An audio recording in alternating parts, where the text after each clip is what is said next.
बिस्मिल्लाहिर्रहमानिर्रहीम। आज हम डिस्कस करेंगे टाइप्स ऑफ सॉलिड के बारे में। इससे पहले हमने प्रॉपर्टीज़ ऑफ सॉलिड के बारे में डिस्कस किया था। आज का जो हमारा टॉपिक है वो है टाइप्स ऑफ सॉलिड। तो बेसिकली हमारे पास सॉलिड के टू टाइप्स है।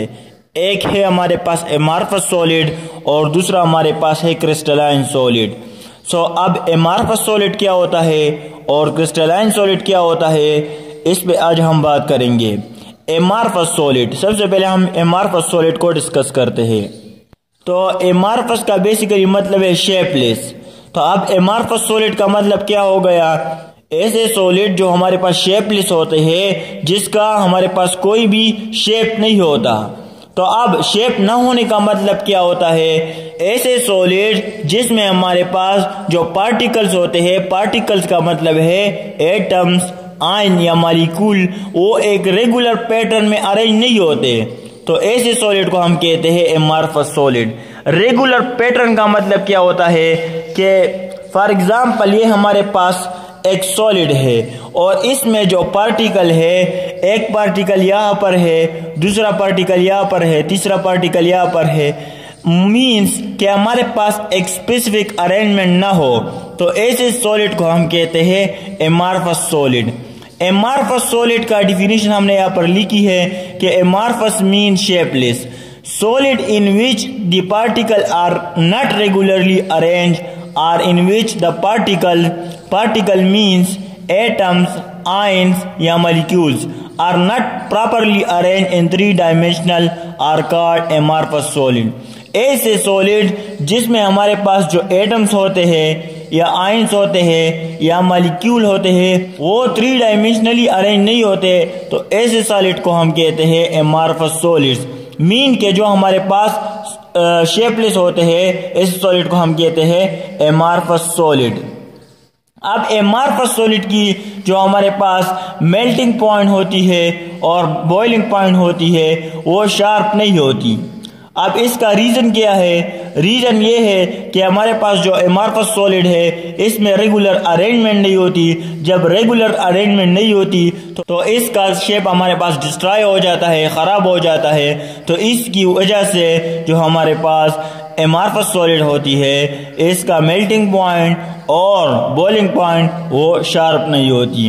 एग्जाम्पल हमारे पास गिवन है, plastic is the example of amorphous solid, rubber is the example of amorphous solid, glass is the example of amorphous solid, और वैक्सीज भी amorphous solid के ज़माने में आ जाती है।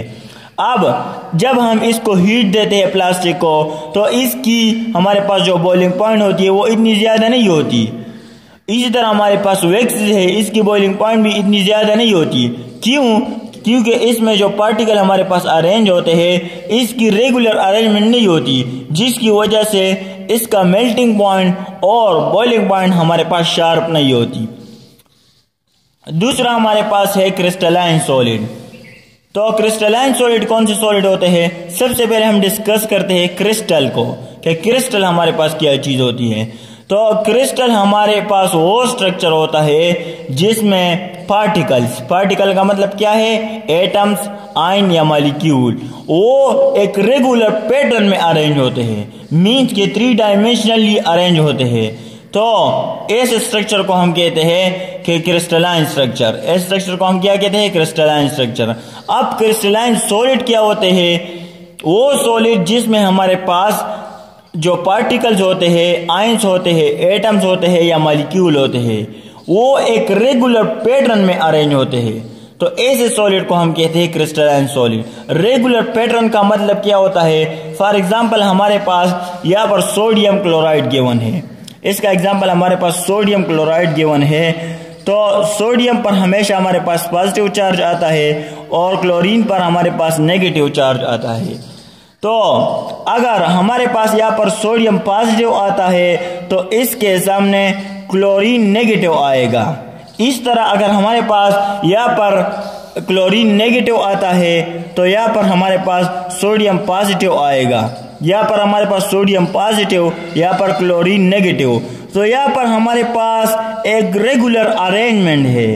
तो ऐसे सॉलिड को फिर हम कहते हैं क्रिस्टलाइन सॉलिड, जिसमें हमारे पास पार्टिकल्स, एटम्स या आयन एक रेगुलर पैटर्न में अरेंज होते हैं तो ऐसे सॉलिड को हम क्रिस्टलाइन सॉलिड कहते हैं। इसकी एग्जांपल हमारे पास है सोडियम क्लोराइड, नेफ्थलीन एटसेट्रा। अब क्रिस्टलाइन सॉलिड का जो बॉइलिंग पॉइंट होता है और मेल्टिंग पॉइंट होता है वो हमारे पास शार्प होता है। इसका मेल्टिंग पॉइंट और बॉइलिंग पॉइंट हमारे पास ज्यादा होता है। इसका रीजन क्या है? क्योंकि इसमें जो एटम्स, आयन या मॉलिक्यूल होते हैं वो एक रेगुलर पैटर्न में अरेंज होते हैं और एक दूसरे के साथ जो एंगल बना रहे होते हैं वो एक खास एंगल बना रहे होते हैं, जिसकी वजह से इनके दरमियान जो बॉन्ड बनता है वो भी एक रेगुलर बॉन्ड बनता है, जिसकी वजह से इसका मेल्टिंग पॉइंट और बॉइलिंग पॉइंट हमारे पास शार्प होता है। Okay, thanks.